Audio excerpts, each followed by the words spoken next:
এটা 2 গিয়ারটা দাগিটা ছিল 2 গিয়ার রয়া এই দাগিটা যাহা রাখবে তাহা গিয়ার রয়া হলা তারপরে এটা পার্কিং ব্রেকটা উপরকে যাকবে লাগিয়া আর তড়কে লালটাই জাকি করে তড়কে করবে খুলিয়া হলা এটা সিঙ্গেল লিভার মেশিনটা আউ এইটা যে আছে এইটা এটা যাকবে আগা পছা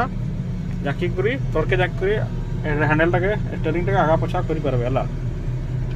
তার বাদরে এটা সিটটা উপর তল করি পারবে মানে পছকে ঠেলি করে পছাই भी পারবে আগে भी পারবে আগে জিনিসটা দেখো এইটা উপরকে টেকি করে পছাই বেলে পছাইয়া আর টেকি করে আগে বেলে আগে আছে সিটটা হলা আগা পছাইয়া আকি গছে কিছু নেই নিলা দেখে বটম নিচে নেই চাবিটা ঠিক ছিল ডান সাইডে